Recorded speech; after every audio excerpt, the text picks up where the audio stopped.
నేను బెజవాడ కనకదుర్గమ్మ రాత్రిపూట రిక్షాలో కూర్చుని నగరమంతా చూస్తుంది. ఆ రిక్షావాడు తీసుకెళ్ళాడు. ఒకరి అనుభవాన్ని నేను వీడియో చూశాను స్వామి. అది ఎంత మాత్రం సత్యం అంటారు? అది వాస్తవమే. చాలామంది మన కంచి పరమాచార్య మహాస్వామి వారు కూడా అమ్మవారి గురించి ఎన్నో ప్రత్యక్షమైన సాక్ష్యాలు చెప్పారు. అలాగే చాలామంది జగద్గురువులు కూడా అమ్మవారి యొక్క లీలలు, అమ్మవారు ఒక భక్తుడి యొక్క కోరిక మేరకు రిక్షాలో కూర్చొని నగరమంతా తిరిగేసి మరి ఆ భక్తుడికి మోక్షం ఇచ్చింది, ఆయనను అనుగ్రహించింది అన్నమాట సత్యమే.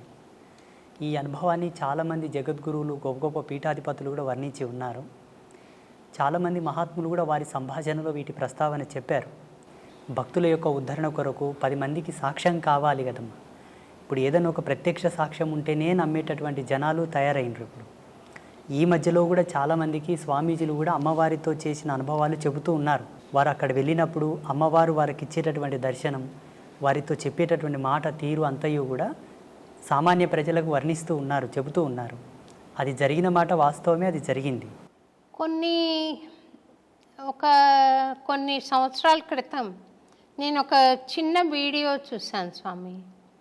మీరు చిలుకూరు బాలాజీ టెంపుల్కి వెళ్ళడం, అక్కడ రంగరాజన్ స్వామివారు మిమ్మల్ని భుజం మీద ఎక్కించుకుని గుళ్ళోకి వెళ్ళడం నేను చూశాను. అందులో ఏదైనా పరమార్థం ఉందంటారా స్వామి? సమాజంలో చాలామంది ఇప్పుడు అస్పృశ్యత గురించి చాలా కాంట్రవర్సీ చేస్తూ ఉన్నారు. బ్రాహ్మణులు ఈ సబ్బండ వర్ణాల వాళ్ళని, దళితులను పట్టి పీడించారు, సనాతన ధర్మానికి దూరం చేశారు, ఈ ధర్మం పట్ల వాళ్ళకి ఏ హక్కు లేకుండా వాళ్ళని వెలివేశారు అని చాలామంది కాంట్రవర్సీ చేస్తున్నారు. శ్రీమాన్ రంగరాజన్ వారు అది ఒక సవాల్గా తీసుకున్నారు. పెద్ద డిబేట్ జరిగింది వారిపైన, అంటే బ్రాహ్మణ పెద్దల పైన పెద్ద డిబేట్ జరిగింది. అట్లేం లేదండి, మా బ్రాహ్మణ సమాజంలో కూడా ఈ ఎవరైతే నిమ్న వర్గాల వాళ్ళు ఉన్నారో వాళ్ళని హక్కున చేర్చుకున్న మహనీయులు చాలామంది ఉన్నారు. 2700 సంవత్సరాల క్రితం శ్రీరంగ క్షేత్రంలో జరిగినటువంటి ఒక అద్భుతమైన ఘట్టాన్ని వారు వివరించారు. అక్కడ ఉండేటటువంటి కొంతమంది పెద్దలు ఎప్పుడో జరిగింది చెబుతావేంటయ్యా, ఇప్పుడేమైనా చేసేవాళ్ళు ఉన్నారా, ఇప్పుడేమైనా చేరదీసేవాళ్ళు ఉన్నారని ప్రశ్నించారు. అయ్యో ఎందుకు, నేనున్నాను కదా, నేను చేస్తానని వారు ముందుకొచ్చారు. అక్కడ 2700 సంవత్సరాల క్రితము జరిగినటువంటి అద్భుతమైన ఘట్టాన్ని పునరావిష్కృతం చేస్తూ శ్రీమాన్ రంగరాజన్ గారు జియాగూడ రంగనాథ స్వామి దేవాలయం లోపల వారు చాలా వరకు శోధించారట. ఆ రోజు లోకసారంగముని తిరుప్పాణ ఆళ్వార్ అని ఒక ఆళ్వారుని భుజాల మీద ఎత్తుకున్నాడు. తిరుప్పాణ ఆళ్వార్ లాంటి ఒక ఈ నిమ్న వర్గాల్లో అంతటి పరమభక్తుడు ఎవరున్నారు అని బాగా రీసెర్చ్ చేశారు. ఎవరో ఒక భక్తుడు నా గురించి వారికి చెప్పారు, అయా ఒక ఆయన ఉన్నాడు, ఫలానా విజవార గ్రామంలో, వయసు చిన్నదే, తన వరకు తను ఒక చిన్న కుటీరం ఏర్పాటు చేసుకొని రోజు తపస్సు పూజలు చేస్తూ ఉంటాడు, మీరేమన్నా వారిని సంప్రదించండి అంటే వారు నాకు ఫోన్ చేశారు. నేను ఇట్లా రంగరాజన్ పంతుల్ని మాట్లాడుతున్నాను, మీరు ఒకసారి హైదరాబాద్ రావాల్సి ఉంటుంది, పలానా కార్యక్రమం చేస్తున్నాము అన్నారు. నాకు దాని గురించి ఏం తెలియదు. అయ్యో తప్పకుండా వస్తానండి అన్నాను. అప్పటికి నేను ముంబైలో ఉన్నాను, మా గురువుగారి పీఠంలో ఉన్నాను. ఆ ప్రోగ్రామింగ్కి సరిగ్గా అదే రోజు సికింద్రాబాద్ రైల్వే స్టేషన్లో ట్రైన్ దిగి అటు నుండి సీదా జియాగూడ రంగనాథ స్వామి దేవాలయానికి వెళ్ళాను. అక్కడ వెళ్ళగానే చాలామంది పండితులు, విప్రోత్తములు, బ్రాహ్మణులు, మంగళ వాయిద్యాలు ఎంతోమంది కూర్చొని ఉన్నారు, కెమెరాలు ఉన్నాయి, మీడియా వాళ్ళు ఉన్నారు. నేను షాక్ అయ్యాను. అక్కడ ఆ సమయంలో వారు చేసినటువంటి ఘట్టమే మునివాహన సేవ. వాస్తవంగా వారు ఒక ఆదేశాన్ని, భగవత్ ఆదేశాన్ని, చిలుకూరి బాలాజీ స్వామి వారి యొక్క ఆదేశాన్ని స్వీకరించే ఈ ఘట్టము చేశారని నేను భావిస్తాను. మొత్తం సమాజానికి ఒక అద్భుతమైన మెసేజ్ అది. ఏంటి, మనసు పరిమళించి స్వీకరించగలిగితే ధర్మాన్ని ఎవరైనానూ స్వీకరించవచ్చు. అలా స్వీకరించలేని పక్షాన భగవంతుడు ఏం చేయదు, ధర్మం కూడా ఏం చేయదు కదా. ఆ కోణంలో అందరికి ఒక మంచి మెసేజ్ పోవాలని చెప్పి వారు ఆ కార్యక్రమం చేశారు. స్వామి, అయితే స్వామి, ఒక స్వాముల వారు ఆయన సాధనా సంపత్తి ద్వారా జ్ఞాన మార్గంలో ప్రవేశించి ఆయనకు ఆత్మజ్ఞానం కలిగిన తర్వాత ఆయనకు కులతత్వం ఏముంటుంది స్వామి? ఆయన బ్రహ్మర్షితో సమానం కదా. స్వామి? ఉండదు. అంటే ఇక్కడ పరమహంస పరివ్రాజక తత్వం పొందినటువంటి మహనీయులకు ఏ విధమైన భేదము, భావన, చింతన, తన మన ఏవి ఉండవు.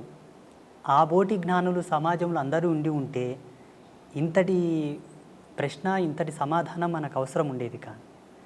సమాజంలో విభిన్నమైన భావాలు, విభిన్నమైన జీవన విధానాలు, విభిన్నమైనటువంటి ఆలోచన స్థితులతో ఉండేటటువంటి సమాజం ఇప్పుడున్న సమాజం.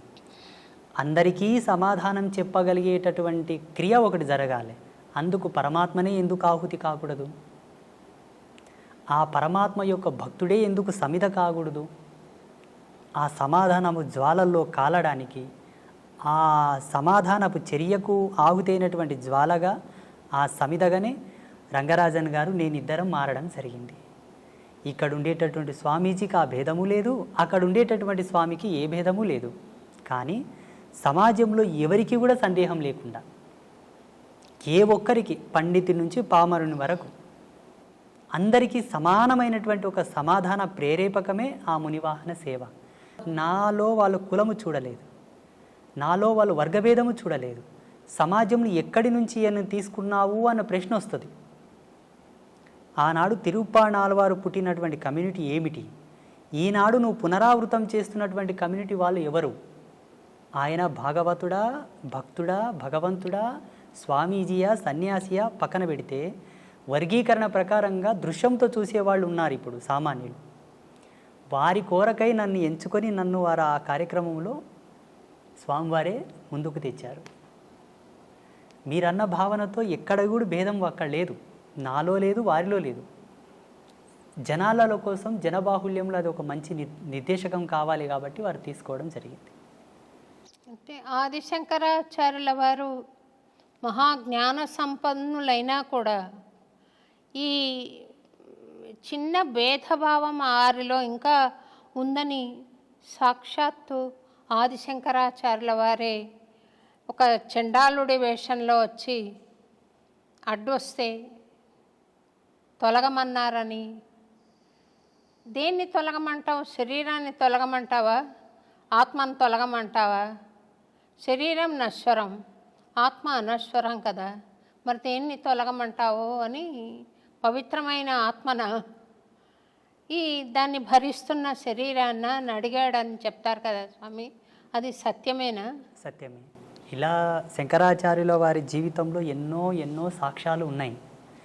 మనకు సినిమాల మాధ్యమంగా గ్రాంధికంగా ఈ ఒక ఉదాహరణ ప్రాచుర్యంలో ఉన్నది. ఇలా వారి అనుభవంలో చాలా ఉదాహరణలు ఉన్నాయి శంకరాచార్యుల వారి జీవితంలో. అది ఒకటే కాక అటు ముందు కూడా కొన్ని సంఘటనలు వాళ్ళు ఎదుర్కోవడం జరిగింది. ఇప్పటికీ ఎందరో మహనీయులు ఇటువంటి సన్నివేశాలు చూసి ఉన్నారు. రామానుజుల వారి జీవితంలో కూడా ఒక ఘట్టం జరిగింది. రామానుజుల వారి జీవితంలో, మధ్వాచార్యుల వారి జీవితంలో మహనీయులకందరికీ కూడా ఎక్కడో ఒక్క మూలన జ్ఞానపు అంకురము వెలిగించడానికి, పరమాత్మనే తట్టి లేపడానికి కొన్ని సంఘటనలు జరిపించాడు. ఆ చిద్విలాస స్వరూపుని యొక్క లీలలవి, ఆ పరాత్పరుని యొక్క లీలలవి. ఆయననే సామాన్యుడిలా వచ్చి, చండాలుడిలా వచ్చి, నిషిద్ధ కులములో పుట్టినటువంటి ఒక భక్తుడిలా వచ్చి భాగవతులకు, త్రిమతాచార్యులకు కొంతలో కొంత జ్ఞానోపదేశం చేశాడు. అక్కడ జరిగినటువంటి సంభాషణ మూలంగా స్వామివారు, శ్రీ వెంకటేశ్వర స్వామివారు ఆ తిరుమల కొండలపైన ఎందరితోనో ఎన్నెన్నో ఆటలు ఆడాడు, క్రీడలు ఆడారు. చాలామంది భాగవతులతో, పుణ్యాత్ములతో ఆయన క్రీడించాడు, సంభాషించాడు. అందులో సెన్సులు ఉన్నారు, దళితులు ఉన్నారు, కొండల్లో జీవించే వాళ్ళు ఉన్నారు, చాలామంది ఉన్నారు. కొన్ని కథలు ప్రాచుర్యంలోకి వచ్చాయి. ఇప్పుడు వేంగమాంబ కానీ, అక్కడ ఉండేటటువంటి ఒక భక్తుడు కానీ, హాతీరాం బాబాజీ కానీ, ఇటువంటి వాళ్ళ గాథలు కొన్ని ప్రాచుర్యంలోకి వచ్చాయి.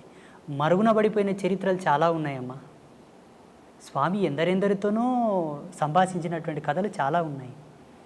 మాబోటి వాళ్ళు వాటిని తెలుసుకొని పసిగట్టి కొందరికి మాత్రం వాటి చెబుతూ, చూడన్న మీరు దేనికి తక్కువ కాదు, శ్రీ వెంకటేశ్వర స్వామి వారే మీ వాళ్ళతో మాట్లాడారయ్యా, మీరు స్వామివారికి పాత్రులే, మీరు స్వామివారిని చేరండి, సేవించండి, వేడుకోండి అని చెప్పేసి చాలామందిని నేను ప్రేరేపితం చేశాను.